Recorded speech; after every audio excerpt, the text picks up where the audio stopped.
Kia ora and welcome to another little edition of the Silly Kiwi Millennial podcast.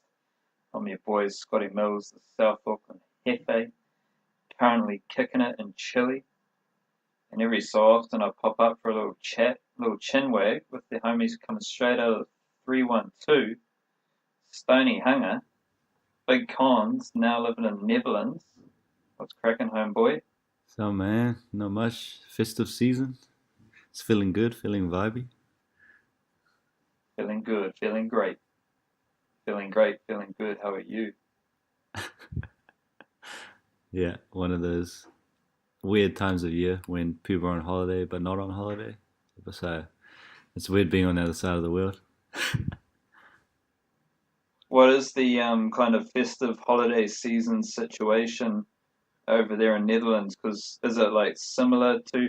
No, it won't be because in Europe they have their big holiday over summer, right? So it's kind of like a smaller holiday Yeah, before Christmas and New Year's. I guess it's kind of like America, like a Christmas break. I think maybe they get a week or maybe 2 weeks off. It's like end of the term, and then they got a 2 week holiday, which happens to be Christmas too. But yeah, it's quite weird being New Year's and not being summer or just on holiday. Like getting a bit of FOMO, watching everyone's Snapchats and Instagrams from back home in the sun, and just fucking around all day in summer. But it you give and take stuff when you leave countries, so I guess it's all part of the territory at the moment. Getting that white Christmas? Are you getting your own like fire Instagram pictures of a white Christmas to get some revenge at all the summer Christmas pictures? It snowed, but the snow lasted maybe max 5 days until it all melted away. But definitely got some Instagram fire pics of the snow through the window, of course, because I don't want to go outside. It's too cold. I hate the cold. So you're like sacrificing some quality pictures just 'cause you can't like get out there. Yeah, it's You're that sort of guy. yeah. Also on the third story, and we got to take the stairs and see if like I'm not a go out of my way for a nice looking photo. Like it's one of those things where if I see a nice photo by someone else, I'm like, man, that's cool. But man, what's the journey like to get to that photo? Like, how many times did you shoot that? Like, being on the other side of the camera is what I think about when I see nice photos. So, yeah, CBF walking down the stairs to take a photo of the snow, which I mean, everyone here has seen snow. It's cool. It's sort of like a memory for me, rather than like a showing off, trying to get heaps of likes on Instagram kind of thing. It's like a personal memoir, I guess. But you're not going to be able to get the photo of a white Christmas. Like it's going to be like, yeah, it's Christmas and it's just grey and cold and like raining and shit. It's not like a classical white Christmas, I'm going to assume. Yeah, I don't think so. It'd be nice if it did snow, but it doesn't look likely. It doesn't really. It's just cold and ugly weather here. I tell people I've moved from New Zealand, they're just like, "Why did you come here? Like, this is the worst time of year. The weather's shit. It's just rainy, cloudy, and grey." And people get like winter depression because there's not enough sun. Like, It's the like, I get the same question so much here in Chile. It's like, why'd you come here? Like, why'd you come Concepcion in Chile? Like, first of all, why did you come to Chile? Like, Chile's a shit place. Like, why on earth did you come to Chile? And then second of all, the city I'm in isn't like a fantastic city. So they're like, why the fuck did you come here? And it's like, why not? Like the fact that you are asking me why I came here is the exact reason why I came here.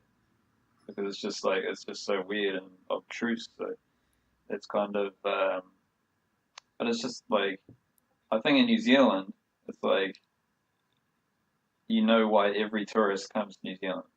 Like, there's no, if you meet someone from another country who's on like a working visa or some shit like that, it's never like, oh, so why'd you come here? It's fairly obvious. Like, we get a shitload of tourists in New Zealand for 1 week or a couple of years. Like, everyone comes for pretty much the same reason. So for me to like, everyone just asks me like, why'd you come here? And it's like, you want like the full 3,000 word essay, or do you want just the hard and fast like? 'Cause it's a fucking weird place to come. Like, I don't really know how to like say it to them in like a polite fashion, so you have to talk some shit, make up some shit. Yeah, I feel the same over here. People are just so weirded out. They're like, why would you leave a place like that? But I guess that's why you need to leave a place like that because the the general consensus and ideas about New Zealand, everyone thinks it's a great place to live and like it's so comfortable. Why would you push yourself out of take yourself out of something that's comfortable and easy for you? But that's exactly why we did it to challenge ourselves and grow, push ourselves out of our comfort zones. It was getting repetitive in New Zealand just because shit is easy or like planned out doesn't mean it's fun. There's no real growth anymore. It just becomes real stagnant and boring after a while. Well, so you said something earlier about getting FOMO from the Kiwi summer, and like it's definitely something I feel as well. Like I, like you feel it, but you don't feel it because you're like, well, like I'm in Chile, so being in Chile, like just by itself, is kind of cooler than doing the same shit you do every summer. But there is definitely a vibe of like seeing the beach photos, like reminiscing about like stuff you always did in summer in Aotearoa. So like, what is it specifically about the like Kiwi summer vibe that you perhaps miss the most, or just makes you do get a bit of FOMO? For me, it's the beaches and swimming. I love swimming, love the ocean. Over here, the water's shit and it's just freezing. Like you can't swim over here. Well, you can, but it's just that like freedom, like relaxing atmosphere you get at the beach where not a lot matters. You're just at the beach. That's what summer is to me in New Zealand. That like carefree attitude, like swim as much or as little as you want, chill on the beach, play some games, talk shit, and sort of just live in the moment. Which, yeah, over here you get different like a version of it. But for me, I hate the cold, so I'm really missing like all the warmth and just being able to swim and just chill out at the beach. Yeah, it's you're probably the worst person to ask that because your like current situation is complete opposite. Whereas for me, it's like I don't know. Every day I've been here has been fucking blue skies and like just nice sunshine. So it's like, oh, like I don't have the beach here, but like I've got that sort of sunshine. Whereas you're probably in like vitamin D like deficiency zone, and you're like craving some just like glorious sunshine and Kiwiana. Yeah, that's pretty much it for me. Like, yeah, you miss your like friends and everything back home. I was talking about it with my brother who's moved to the Gold Coast in the last couple of months. Oh my god. Yeah, and he's like, like he sees like videos of like the boys back home. It's like, yeah, it looks fun, and you sort of miss it. He goes for one night, but if you go back home, it'll be the same shit, and then it'll be over, and then you'll do it again next week, and it'll lose its like appeal to you. He goes, so I can't just go back to enjoy that one night because I know once that one night's over, it'll be the same shit again, and then the cycle will continue, and then I'll get bored and be in the same sort of place I was when I left. So that was one thing we sort of shared in common, both moving away from New Zealand. That yeah, you miss it sometimes, and you see your friends are having fun, and all the jokes are going on, but it'll still be there when you go back. It might have changed a bit, but you know, wanting to go back for that one night isn't really worth it because you got to look at your whole life like living there, which isn't going to fulfill us at the moment. Yeah, you gotta take in all the aspects of the situation, not just the. That's why, like, I think, and then like to get like real into it, the that kind of FOMO can lead people down a like a pretty deep and dark path. Like, especially with social media, like millennials and young people have to deal with so much shit because everyone can broadcast their life. So you immediately, like by habit, by nature, you compare what you are doing to what other people are doing because it's thrown in your face. So when like older people talk shit about young people and millennials, and they, if, no, no older person is going to say, "Oh, life is just so hard for those millennials." Like no older person saying that. But when you consider that you are watching as a millennial, as a young person, your whole day is pretty much seeing how much fun other people are having, and it's natural to compare that to what you're doing. And if your situation isn't that fun, or isn't like if you just can't go to the beach every day, or if you can't go out at night and party like everyone on Instagram or Facebook or whatever it is, you can then, get a bit sad. You can get a bit depressed. You could start, asking questions about yourself and all that shit as well. So that kind of FOMO, that little bit of FOMO, can lead you down a weird path. But you always need to think of, like, as you said, like, yeah, that one night or that one event that appears on the Instagram feed would be cool. But what's all the other stuff that comes with it? Like, yes, that person's at the beach for this day, and because you only see the highlights. Like on Instagram, you only see the highlights. You only see when that person's actually doing shit. So you're not seeing the fact that they had to, work Christmas Day or work Christmas Day, Boxing Day, and the next day, and then they get to go to the beach and take a nice beach picture while you're working. So I think there's a couple like wrinkles in that. The first is something that I don't think a lot of people talk about, and it's the how that FOMO like influences and impacts like young people.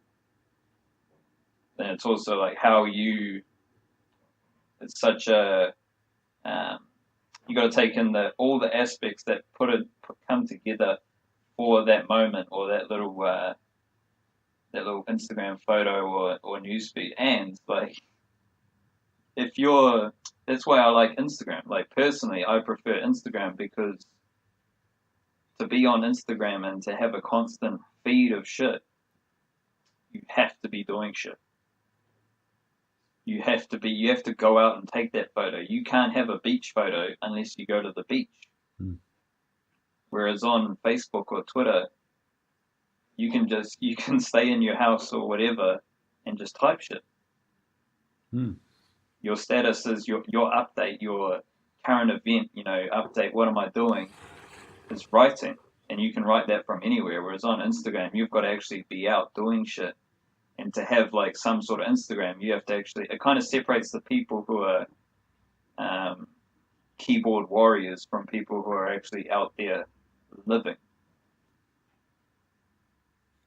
Yeah, I guess, yeah, you're right. And I guess being like growing up in the digital age, like image has been even more important to us, like actually seeing stuff. Like we're way more interested in watching a video than reading, a story about it. Just, on a surface level, like, it's easy to digest, you can see it, and it's instant like gratification, like reading or like, seeing a picture or like watching a video rather than, reading an article, which you have to like apply your brain and reading skills to and shit. But, it's not the case for everyone. But that's why, yeah, I guess I do agree with you that Instagram has a bit more authenticity about it being pictures. But then again, for me, Instagram is also a bit bullshit too, because, people take, so many like produced photos, and, and like when they're trying to like sell products and shit, or like, it's really off-putting. Like, instead of having an advertiser, in your face, they try to make it subtle and like, oh, I use this product, it's great for this and shit, like, or the protein powders or like teeth whitening and shit. And it was like, that's where I'm like, it's that shift from real life to a job again, like, and then what's real and what's not. So that debate always sort of interests me.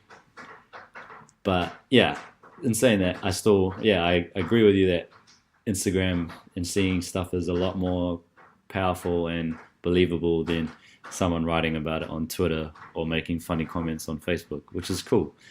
But I still question the authenticity of Instagram a lot these days. Yeah, bro. Like, I'm out here like doing little promos on Instagram and like fucking doing little ads, and you're hating on it. No, like it is what it is. Like, it is a people can do that on Facebook too. Like anyone can, like, promote a product, even if they're not paying you. You can just like, bro, I went to this mean ass place down this road. Like, when they take Instagram photos of food, and then people are like, shit, that looks mean. Where's that from? Like, inadvertent like promotion for like a good place, which is cool because like you can share it more easily, and that word of mouth sort of thing is now like a visual word of mouth as well, like generating a buzz for a company or a product or whatever, which is cool. It's just that, and it's that thing where you can never fully know someone's intention. You can assume and like think, oh, this person's a eat ass because they're just, promoting it. They don't even like that shit. But, you can't actually, you can guess and like make as many assumptions about it. But at the end of the day, you don't know that person unless you know them. Like, but you don't know what their intention was behind promoting something. So I guess you got to take it with a grain of salt and, sort of, just, I don't know, work out, what, I don't know, is that the thing where you believe what you want to believe? And, it's almost irrelevant because, the world keeps turning regardless of your opinion kind of thing, unless you do something. Yeah, and it's like you follow someone for a reason. So Mm, if you're following someone and then like over 50% of their posts become ads or like influencer marketing and that sort of stuff, you are following that person for their ads, mm. which is your fault. Like you can't like say anything negative about that. They're oh, you've got so many ads or whatever because you are following them because they are posting the ads. Whereas if it's like maybe 10% or 20% ads and the rest is like genuine, insightful, engaging content or behind like a um, informative behind the scenes sort of content or stuff like that, you are following them for that content, and then you're getting like the odd sporadic ad as well. So that's like I don't know, that's like hard out like Instagram kind of psyche shit, Mm. but it is interesting, and I think it's going to be real interesting to see how that plays out. Like we're we're at the start of all this stuff. Like Mm. it seems like we're like so entrenched in kind of even the internet. It seems like we're so entrenched in all those sort of Facebook, social media, video, digital, whatever it is involving kind of internet. It seems like we're like deep into it, whereas like we're just at the start. So it's like I'm really intrigued to see how that sort of stuff plays out over the next few years and how it kind of influences and impacts us as youngins.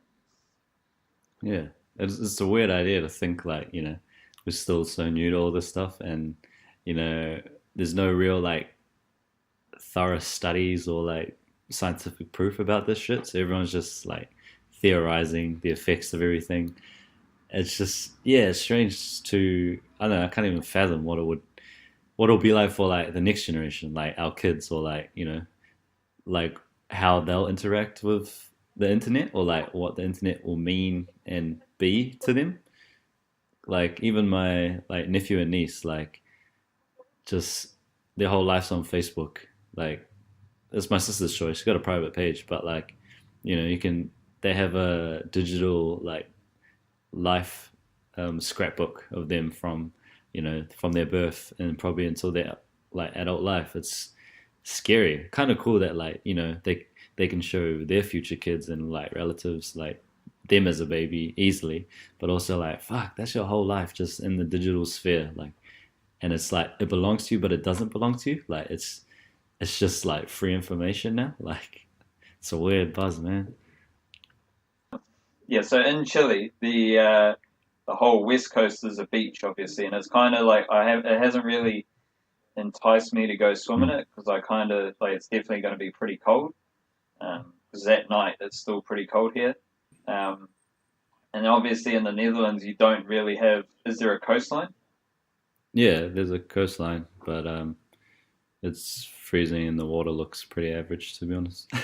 Because we're right on the edge, like, and they got heaps of like, I guess more like dikes and like little islands and shit. Because how most of the country's underwater, like sea level. I mean not most of it, like a lot of it is. So a lot of water control. But yeah, there's actual beach though, like sand, not like the Mediterranean beaches, like which are all like rocky and pebbly and shit, which is not a beach in my opinion. But that's Yeah. another story. And that just like what I love about New Zealand is that it's like the just being the islands in the middle of a big ass ocean. So everything is a beach, everything is a coastline, everything is um, you know, especially in summer, you don't have to go far to get that beach sort of situation popping off. And there's so many kind of like nooks and crannies that you can go to. There's so many little places where perhaps other people don't know about, like little secret spots. And it's like that's what I'm one of the things I'm most grateful for coming up in New Zealand or growing up in New Zealand is just the accessibility you have to beaches. Like, and it would be the same for any other Pacific island or any other island. Like the idea of just being a couple islands in the middle of an ocean where you are surrounded by water and the ocean isn't just on, one coastline. Because I think the Netherlands would be the same. Like it's only one kind of coastline, right? Like it's kind of you've got other countries surrounding the Netherlands on the from all other angles. Nah, we're sort of like, imagine like a top left corner. So we got like two sort of sides. On the right side is Germany, below us is Belgium and France. So it's sort of like there's coastline, but it's so cold up here. Like all the Nordic sea and shit up top, and then like, and it's real jaggedy like New Zealand, but not in the sense that there's nice coastline. It's sort of just there's a long one which is all beach, but it's like a giant dike, almost like big sandbank. Yeah, it's. But I can't imagine living in one of the landlocked countries inside Europe and not being able to like reach the seawater, even just to see it. Like it's a real weird feeling for me being from New Zealand, where water, like sea waters and the ocean, is just so accessible. It's yeah, weird feeling, man. Yeah, definitely is. Like the idea of like living in the middle of America or living in the middle of Europe or something like that just is so crazy to me because you are, but you can't even see the ocean. You can't see any like, and I'm a human compass, so I like always know where north is. Like no shit, I'm fucking talented at that. But the like, it's so much easier when you know like even in Chile, like even in Chile, the water's always on the west coastline, so you can always get your bearings on where you are if you can see the water. And in New Zealand, there's like you're surrounded by water, so you can always get your bearings from where the water is. And it's just like without water, I would be genuinely lost. Like if it wasn't for the oceans, I'd like be like, where the fuck am I? And you wouldn't know which way was north, south, east, west, which like for a human compass is bloody difficult. Yeah, imagine. Yeah, even here, like how like we're in the northern hemisphere, so that like back home you want like a north facing house so you get the sun, or like your lounge to be north facing. Over here it's south facing, which really like fucked me up. Like that's where most of the light comes from because of the we're in the northern hemisphere and the way the Earth is tilted on axis. Real buzzy stuff like that. It was really off putting for my compass. It's, not a human compass like you, mate, but I was like real like I felt real disorientated all the time. Like I couldn't really find where north was especially because the sun was on sort of the opposite side that I'm used to it being on. Just got to use the stars, bro. Like your ancestors, just look up and just understand. Well, we can't see all the same stars from here, mate. That's true. We'll we both want to talk about like getting out of the comfort zone, and I think it's something that we can share with our young Kiwi millennial homies about pushing your own boundaries or exposing yourself to different situations that weren't, well, that obviously you haven't experienced before, and how that, builds a certain growth and a certain development within you. This is something that you've kind of experienced recently in moving to Netherlands and having to experience a range of different situations that just weren't coming to you as a young Kiwi living in Aotearoa, living with your parents, or living in Auckland inside your comfort zone. So just talk us through some of the challenges that you've been through living in Netherlands and how you've kind of emerged from those challenges. You've emerged from leaving your comfort zone and how you kind of feel um, you've developed and you're just now a better human ready to help planet Earth. Yeah, so I mean, we left New Zealand with the idea we're going to move to the Netherlands. It was like, oh, sweet, that's all good. Came and holidayed a bit, but then which is fun because it's always fun when you're holidaying and you're just staying with family or got accommodation sorted. But when it came to like the business end of our traveling and that we needed to find a place to live and like rent and then get jobs and open bank accounts, get tax numbers and shit. It was a real fucking stressful process, eh? Especially just that uncertainty of not knowing where you're gonna sleep the next night.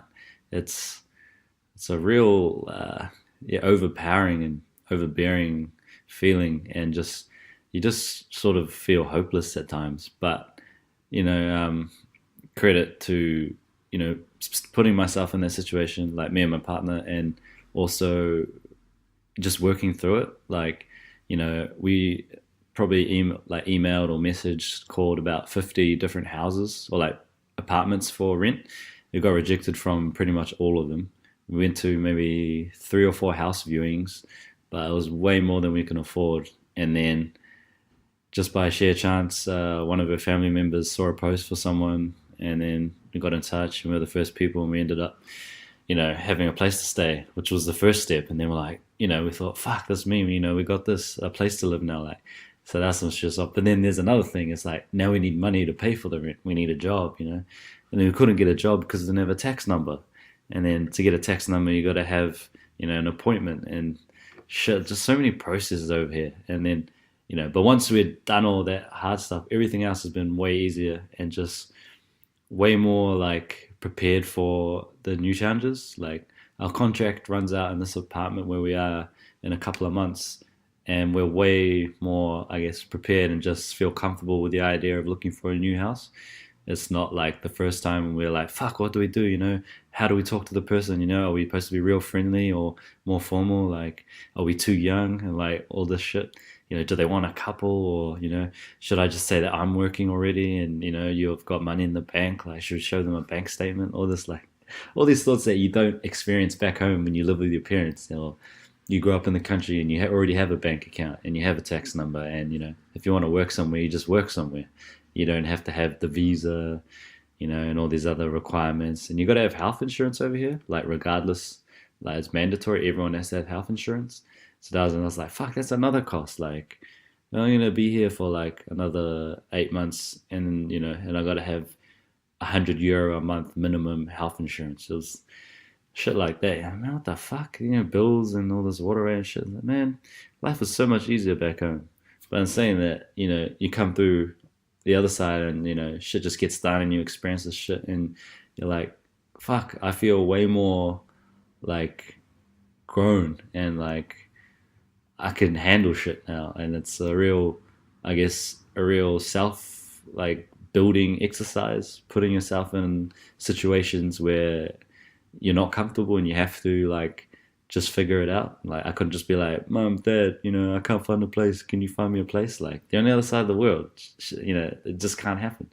So sort of forcing yourself into a situation where it's either sink or swim. Like, you need to do it. You can't get around it or get out of it. So it's been probably, yeah, the most, I think, growth I've had in a long time moving overseas. It's been real rewarding, the type of shit. And for me, it's like putting yourself outside of your comfort zone and expanding that comfort zone is that's how you really grow. But I mean, what's it like for you? It's similar, but it's also like I kind of had that experience already. Yeah. So it's like being in a country where I'm like a Spanish speaking country where the culture is completely different, and I've pretty much got no fucking clue like what's going on. Like the best example is like if I wake up and look outside and there's no traffic, that's how I know that today is a public holiday. Like that legit happened. Like I didn't know, like just not knowing what's going on in the city is like pretty fucking crazy. So all of that stuff is like, yeah, it's definitely getting out of your comfort zone. But having moved to Australia and lived in Australia and for about a year and going through kind of what you're going through, where you um, like for a couple of weeks there, I didn't know how I was going to pay my rent. I didn't really have any jobs coming up for me, and all that, like going through all that anxiety, all the stress, and like not knowing how those kind of solutions were going to pop up. Like you can't predict how shit's going to work itself out. It just happens. But so from that experience, I kind of learned how to deal with it, I guess. But then it was weird because I just went back to New Zealand and I went back in my comfort zone. And while it did prepare me for moving to Chile and like having to step outside my comfort zone again, and while I was in New Zealand, I flattered, so I did have that kind of experience behind me as well. But then it was like another step up because I'm going to a country like Australia is like, other than not knowing how you're going to pay rent, living in Australia is pretty similar. Like it's not that crazy. Like everyone speaks English, everyone's got the same way of thinking as Kiwis. You know, it's all fairly similar to New Zealand. So it was a like monumental step up to come to Chile, where everyone speaks Spanish and I've got no clue what's going on. So, but I think so. I was going to ask you like, how do you um, now that you've experienced the whole like the anxiety or the stresses that come with looking for a place to live, like what did you learn from that process that is now that you can now apply to the next phase where you're coming in, you have to find another place, or that you can then apply to any other kind of adverse situation where you move to another country in the future? Yo, it's a lot for us. It's preparing. Like we're a bit naive coming in, gave ourselves like 2 weeks at a relative's place. Like, oh yeah, we can find a place. Should be easy enough. You know, we've got a bit of money, so we're starting way earlier this time, being prepared. And I guess now that we've rented a place, knowing what to expect and like having a measure for like what's sort of acceptable, what's not acceptable, as well as meeting other people here. They've become friends and they tell us how much they're paying for their place in this area. Sort of like gaining knowledge and experience that you makes you more comfortable in like will be able to negotiate a better price or place, or even know the areas to look in and know what areas to avoid. It's gaining that experience of like looking for a house that makes looking for a house again easier. So that's probably the biggest takeaway from the first time, is that we know the things we didn't do well and we know things that we can do better. So it's like a continual improvement to find something. Yeah. And it's because you would have reached the point where you're like, shit, like where are we gonna live? And then suddenly the opportunity to live in a house, no matter how long it's for, comes up. Like when you need it, it came up. And so, like for me, those sort of situations have played out. And for me, that just brings so much trust. Like you can let go of a lot of anxiety or stress just by trusting that like shit just plays out how it's supposed to play out. Like I had to leave the current place I'm in and I needed a place to stay for a week. And I kind of knew it. I didn't have anything planned and I didn't have anything long term set in stone. And then suddenly, bada bing, bada boom. A friend messages a friend and says like he can stay on my couch. So then I've got a place to stay for a week, and then the place I'm in now, they said that I can rent out the room long term. Yeah. And a lot of shit I had planned, like I didn't plan that. Those situations just kind of popped up and handled themselves. Whereas before that, I was real anxious. I was stressing, like I need a place to stay, but like all that sort of stuff. But if you kind of just have a comfort and trust that, like whatever happens is the right thing to happen, like shit. Like if I can't find a place to stay and I run out of money and I have to go back to New Zealand, like I'm at peace with that because that just feels like that is the thing that is meant to happen. So it's like I think a lot of the time, like a lot of the anxiety and stress is like you probably experienced yourself, like having to find a place and then suddenly something pops up and you're kind of like, well, why was I like stressing so much? Like why were we worrying so much when like this just happened? We didn't like go out and search for it. Like someone just contacted someone, family friend or whatever, had an opportunity, bang, it's sorted.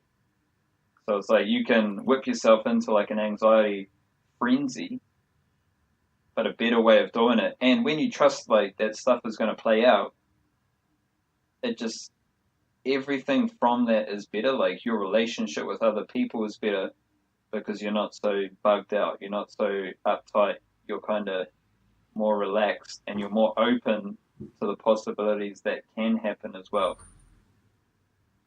Yeah, for us, it's like trusting the process.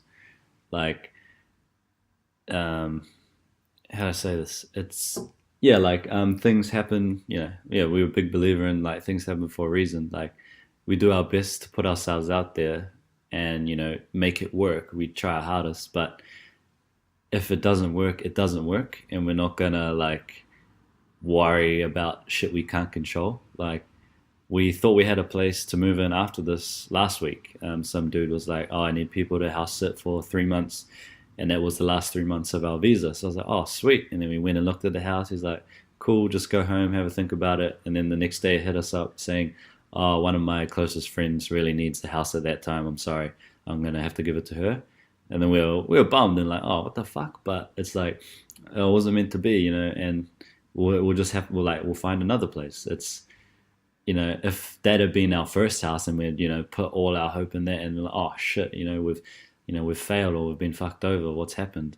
It's, yeah, it's sort of just, putting yourself in a position to make things happen for you. But at the end of the day, if shit hits a fan and everything fails, we got no money and we have to go back home, it's not a loss or not a reflection of us. It's just the timing was wrong.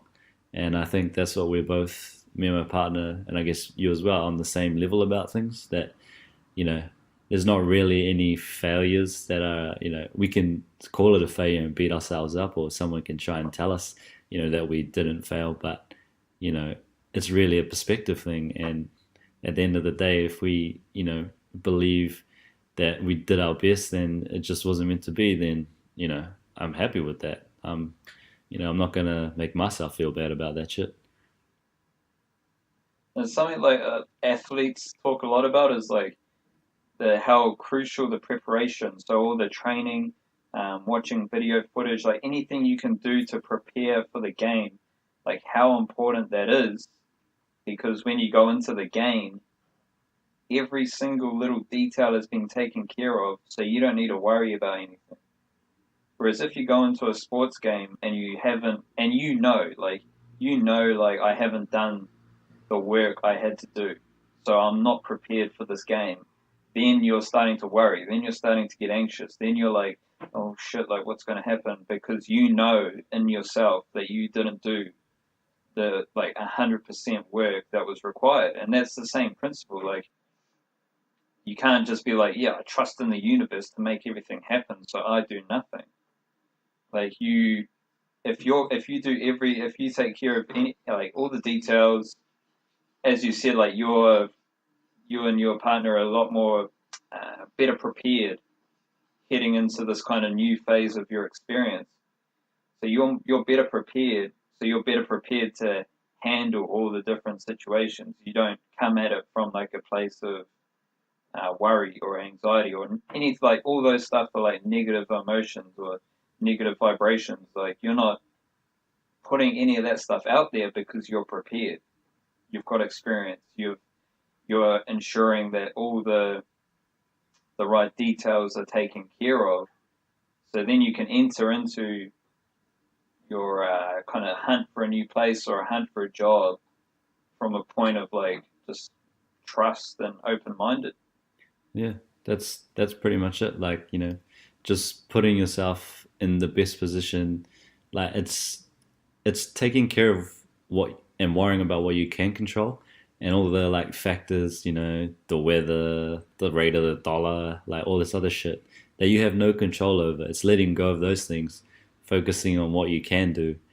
And, and as long as you've done all you can do from your side, then you can't feel bad or disappointed about anything that happens. If the results don't go your way, they just don't go your way. It's not your fault. And I think a lot of people harbor that burden, of, oh, because of this, because of that, but it's unnecessary weight to carry around. Like, especially if, for us, we're over here trying to enjoy ourselves away from New Zealand and experiencing life. We can't let all these worries and anxieties about little shit we can't control affect and influence our experience here. It'll be, become a downward spiral if we let that stuff just fester. So, we let it go and we focus on what we can control, and then shit always seems to work out, I guess. That's the thing. Like whatever the end result is, there's always an end result. There's always like, and if you approach it as if you approach it from a point of like, well, that end result played out because of this, and like I can like that put me in a position to do this, and now I can do this, and then from there I can do this, but I wouldn't be able to like do this awesome thing that I'm about to do if I didn't have like that quote unquote perceived failure. Then there's no negative like situation because if the worst case scenario happens and you like have to return to New Zealand or you have to like do something else, there's going to be a positive situation that comes from that result because you know that that result has played out for a reason. You know that that result has played out so you can pursue a different avenue or whatever. Like, whereas if you're like, oh shit, like that's going to be the end result, and then what the fuck, like what's going to happen, and like all those negative vibrations are coming out, you're not going to approach it from a any kind of learning opportunity or any opportunity in general because I think everything can be an opportunity. Hmm. Yeah, it's like I got a mate who he's trying to get into the NRL. Big dreams, but it's all good. So he's doing the steps that you need to before that. He's moved to Australia and he's trying to make a club, topside club team. He's putting in all the extra effort, eating right, doing all that stuff. But the the best thing that he said to me was he goes, I'm going to try my hardest and do everything it takes.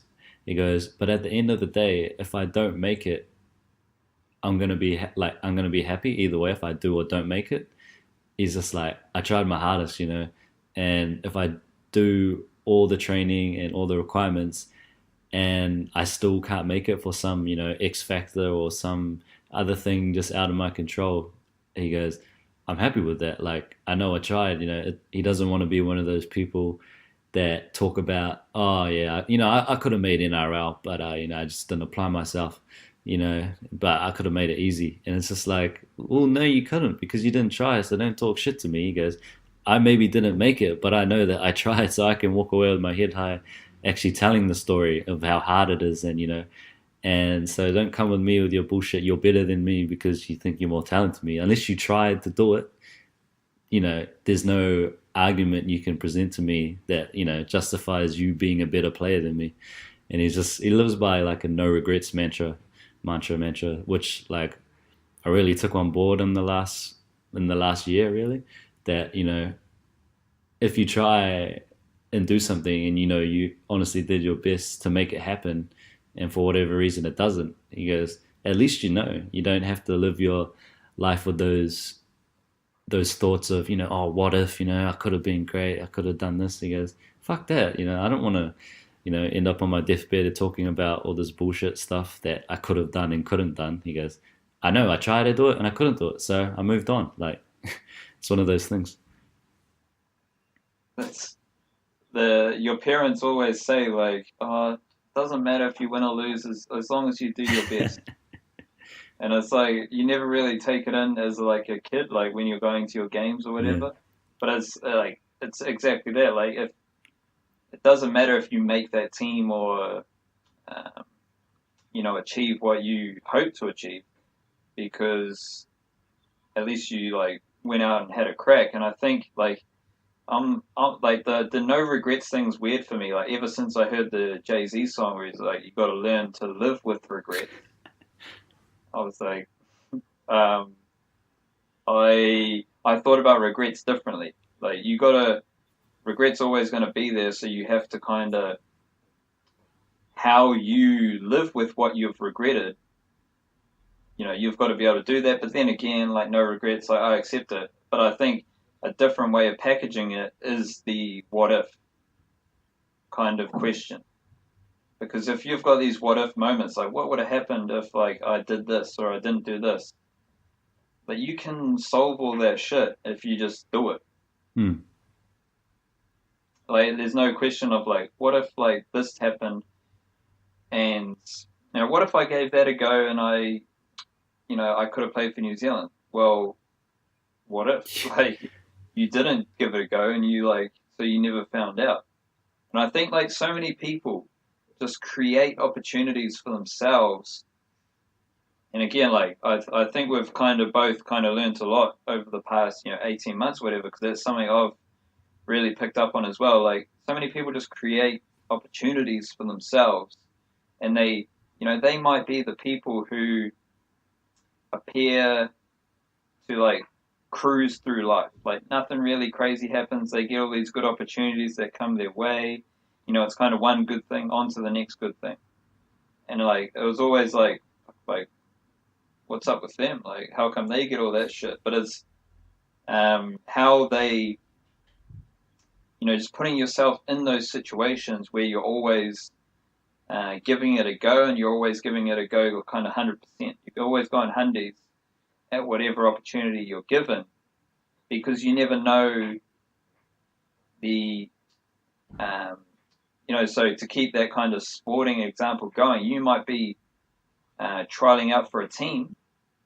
Well, say your mate who's trying to crack the NRL, he might not go to the NRL per se, but then someone might see him playing at a certain level in Australia, and he might create an opportunity for himself to go play professionally in Europe or in like another part of the world. Or the fact that he can play semi-professional rugby league in Australia,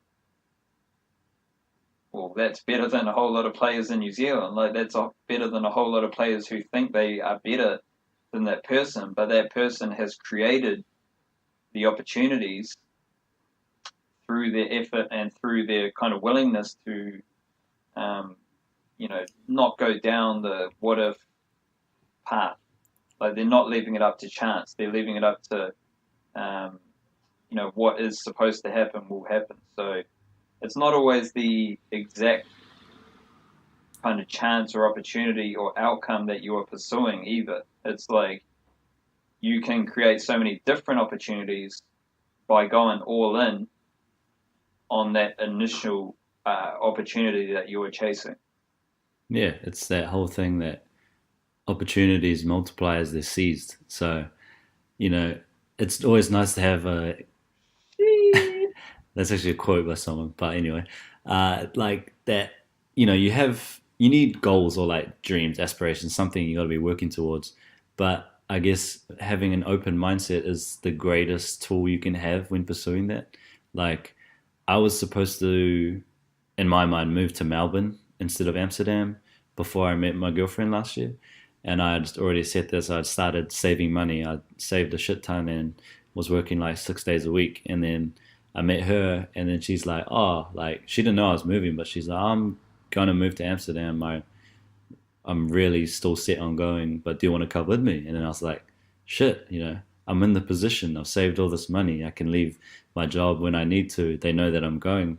And I was like, now I might be going to Amsterdam? Like, what the fuck? It's like a real life example of that, you know, sort of working towards something, putting yourself in the position to take up opportunities that, get thrown your way. And at the drop of the hat, we were moving to Amsterdam and, trying to make it work over here, which is fucking awesome. But then you had to like open yourself up to the idea of moving again and moving out of your comfort zone Yes. to Melbourne. Like that had to be an idea in your head, and then from that idea you had to be open-minded enough to then accept that the your immediate future was going to be different than you had been planned. And for a lot of people, that idea of being open-minded and adapting to any changes is so difficult. Like whether it's a positive or a negative, like just having to adapt to a change is just so difficult for many people. So being open-minded, and then, but like you had to kind of put it into existence that you were going to move to Melbourne, and then that set in stone a certain work ethic, I'm assuming. Like you wanted to work harder because you could see that you were going to move to Melbourne, you needed to save X amount of money, and so you started, you worked harder, you sacrificed a few things, I'm assuming. You couldn't go out and hang out with your mates all that time because you were working towards something, and then the opportunity changed, and you were in a perfect position to capitalize on that change and take up, perhaps a better opportunity. Yeah, that was pretty much it. Like, I knew I didn't want to be in New Zealand, so Melbourne was I guess, an achievable goal. It was a little bit out of my comfort zone, but not really. Had family there. I'd been there before. Everyone spoke English. It's not that far from home, so it was sort of it all dates back to like 3 years ago when I tried to move to the UK. It didn't work out. After a couple of months, I came back home and then, returned to my comfort zone and sort of planned out the rest of my life from that moment I moved back to New Zealand. And then I just wasn't happy, wasn't getting what I wanted out of life. And then so maybe I did it subconsciously at first, but I started saving money so that when I knew the place that I wanted to go, and the stars aligned and everything, was telling me to go, I could just go. I wouldn't have to, I hate those guys who. No, I don't hate those guys, but it annoys me when people talk about, I want to move overseas and do this, and I need to save some money first and stuff, and then they have an opportunity to save money, but then they don't save money. And it's like, well, you obviously don't want to go enough, despite what you're saying, your actions are proving to me that you still, want to stay in the security of living here. For everyone is different. They got different, responsibilities. But for a lot of people, like, young single people, even with a girlfriend, you're like, oh, nah, I might just move to Aussie and stuff. But they never do. And then, I come back from overseas and they're still doing the same job for the same company, complaining about the same shit, telling me the same story, how they're going to move overseas soon. It's just like, bro, that's tiring, man.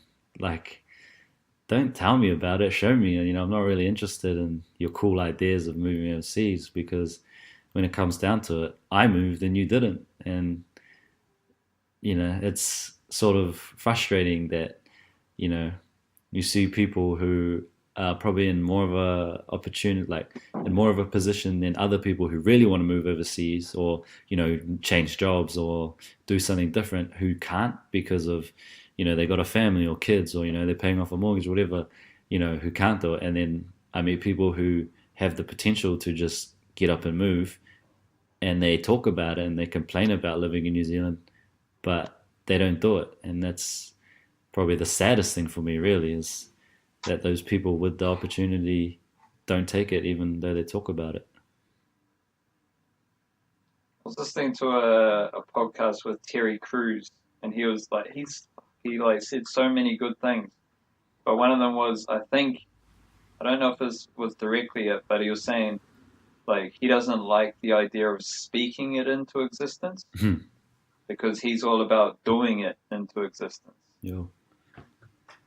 So if you're speaking about it, like speaking it into existence is fantastic, and like you're putting it out into the universe. Like I also watched the video. I watched the video of Nick Cannon, and he was saying for ages that he like just loves Mariah Carey. Like before they got Yeah. together, and he was like, I just kept putting it out there that I like Mariah Carey, and then Mariah Carey contacted him, and so like you can definitely speak shit into existence. Yeah. Like that's a good place to start if you're looking for kind of something practical to take from this. Like speaking it into existence is a good thing.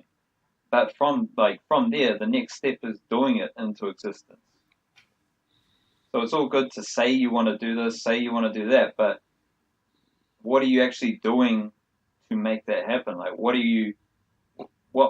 steps are you taking to kind of put your goals and your ideas into motion? Like so even if it's something as like saving, because like so many people would say, oh, I'm going to start saving for this.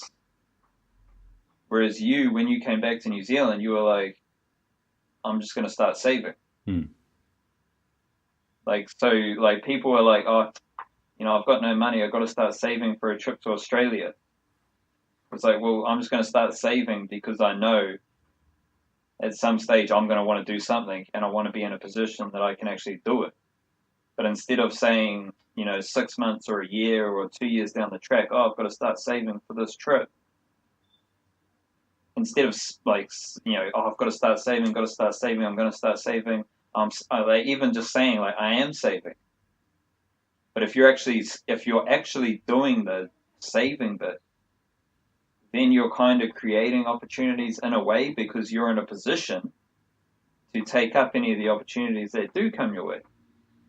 And I'm always fascinated by, I love sports, so I'm always fascinated by how it applies to sport, but I'll say a sporting example and then I'll kind of, you get into creative. But if all these people who, they love their sport so much that they spend every single waking minute of their day training, trying to get better,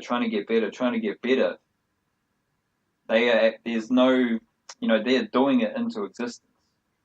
There's a reason why professional athletes become professional athletes, because they worked to a certain level. They worked so hard that they, made it happen. Whereas if you're a musician, if you're a, artist or a, painter or whatever it is, like you have to actually go about doing it. Like we both probably know dudes or females who have been like, yeah, I'm going to start rapping. I'm going to try to be a rapper. Shots fired. But yeah, and then they're like, they don't actually do anything to start doing it. They don't make any music. They don't play any shows. They don't, make any videos. They're just like, yeah, I wrote something. Whereas like other people would be like going on at hundreds. They would be like, yeah, I'm going to to be a professional musician, I'm going to have to play a show every single week. I'm going to have to send out my tracks to all these people. I'm going to have to record a new song every fucking day. So you've got to actually be like doing it to a certain extent because again, you never know who's going to listen to your music. The right person might listen to the music, but if you weren't releasing enough music, you weren't creating the opportunity. So it's all fairly fucking interesting. Yeah, I watched like a short clip about like a talent scout or something for like sport rugby, I think, in New Zealand or Aussie, and it's just saying like the two defining factors of being a successful sports person is like talent is a big one, but the most important one is commitment. And I think that applies to every every role or any position, any job in the world. Like you can have talent, but without commitment, you end up going nowhere. And people with less talent and more commitment end up being successful. It's like there's a couple of guys from like I mean Swidit, the rap collective from Onehunga. They make it, and then I always hear like some of the boys are, bro, they were shit rappers back in school. Bro, I would have carved that guy up. Bro, my brother was a way better rapper. And I was like, well, where's your brother now? Like, what is he doing? Is he a rapper? Then shut the fuck up. Like, it's just like you can bag on people and say you're more talented than them, but unless you have the commitment to prove, to prove that, then your talent means jack shit, bro. It's the people who actually live and breathe their passions and work harder to graft away at it every day or in their spare time, in between jobs because they have to. Those are the people that become successful and sort of make meaningful efforts out of, their passions or talents, which is something that I really respect. Even like some New Zealand artists, I don't really, I'm not the biggest fan of their music, but the fact that they're putting themselves out there and producing like, hundreds of songs or like appearances and like promos and making merchandise and shit. Bro, I love that, man. It's something that I can really respect about people. Like that commitment factor and just continuing to work hard at something you love, regardless of, how talented someone else says you are. It's, it's a really powerful tool and mentality to have that commitment factor to seeing shit through.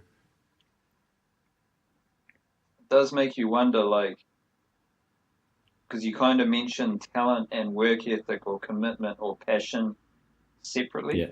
And I like any sporting example or music example you hear is all the same. Like you, work ethic beats talent. That sort of idea. Whereas I was just thinking, like like to view them as like separate entities is a bit weird because like work ethic can be a talent, commitment can be a talent, passion can be a talent. Okay. Because it's Yeah. like I don't know. Like I've just thought about this right now. Like it's kind of an epiphany for me as well. Like because not everyone has that work ethic, No. so it's a unique talent to you. Yeah. And when you like maybe the skill element of it, I guess can be viewed as the talent. But when you combine the unique skill with the work ethic, that's when you get perhaps like a unique talent. Yeah. So I don't know, like it's because forever in my life, talent and work ethic, for example, have been mentioned separately. Yeah. So it's just maybe viewing talent as like it can be work ethic because some people make it to where they've gotten purely based on work ethic. They don't have as much skill as the other person, but they have achieved more. They are more satisfied with their life because they had the work ethic. So the work ethic was the talent. Like, what do you reckon about that? Yeah, it's an interesting take, but I think what people, or especially what I think, when they talk about talent, it's more just like natural ability. So like work ethic is a talent, yes, but when we're referring to talent in this example, we're meaning like natural ability or like shit that just comes easy to people.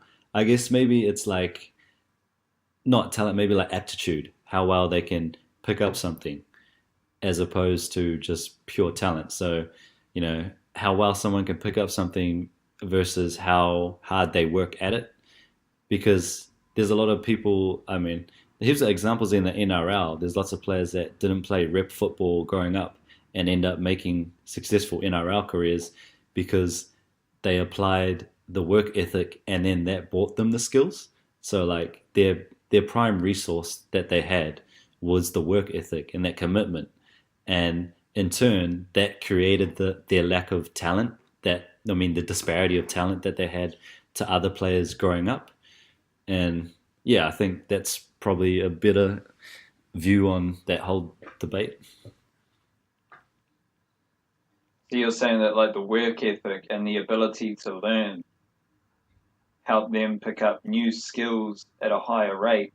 So then they kind of earned the talent. They earned the highest skill level that got them to where they are.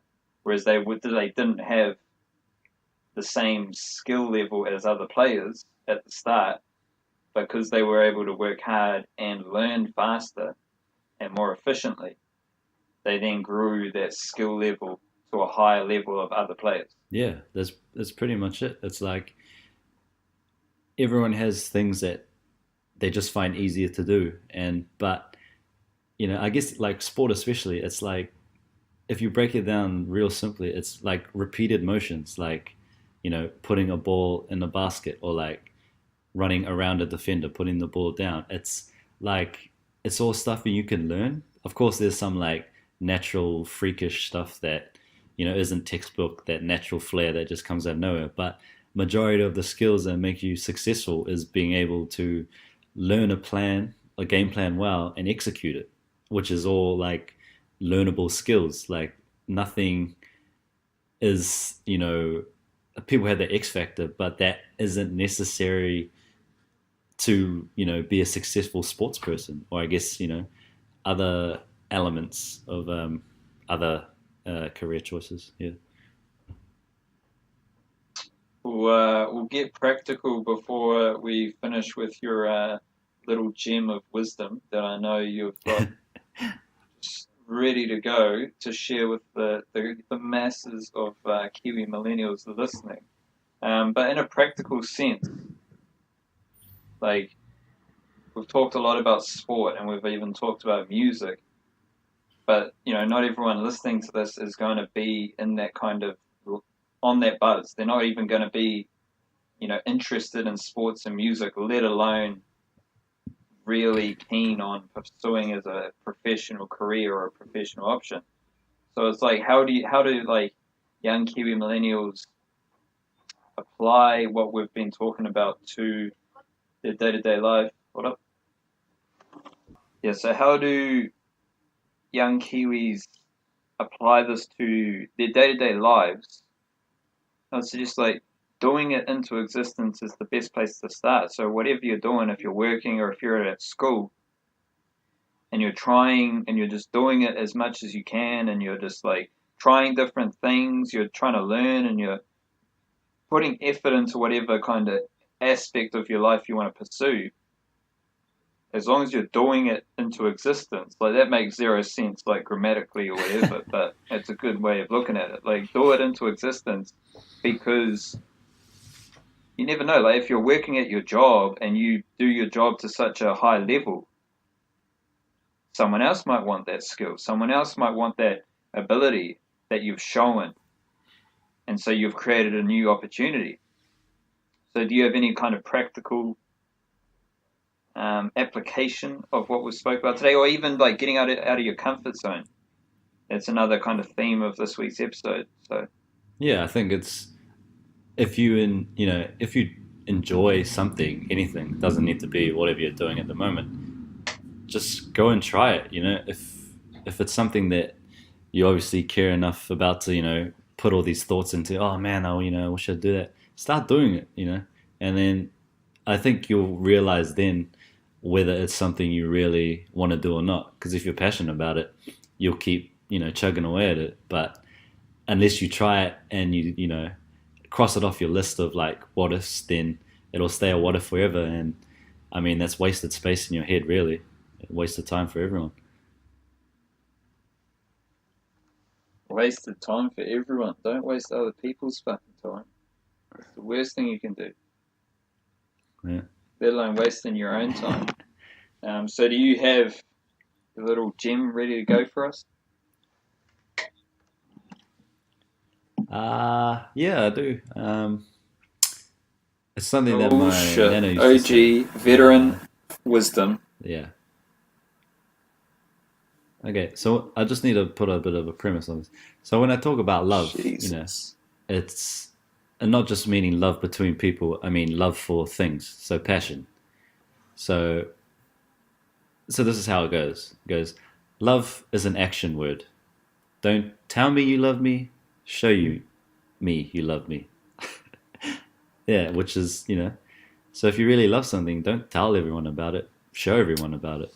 Shit the bed. But that can be, as you said, like that can apply to anything. So if you love your sport, if you love your creative endeavor, if you love your job, if you love your like schoolwork, if you love your friends, if you love your family, like you gotta do it. And that's just it. Nike, just do it. Okay, no.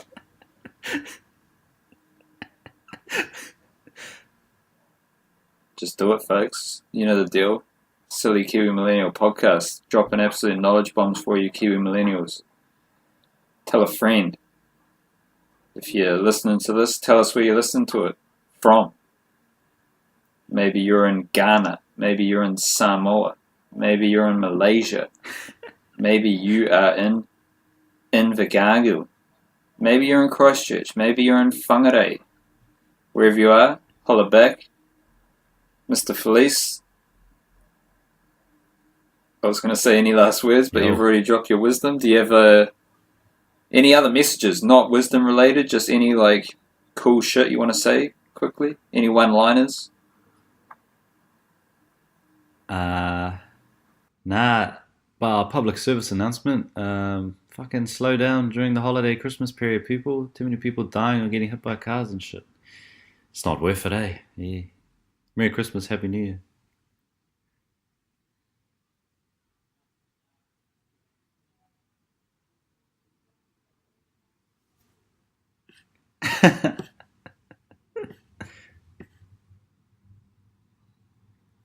Have to.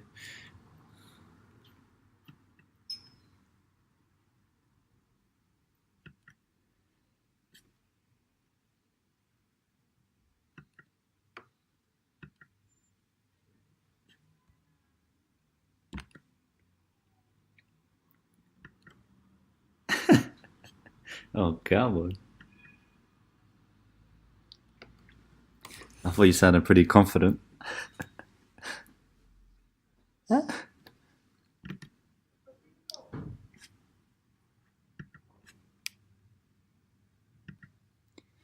Just a lot of nodding and body gestures.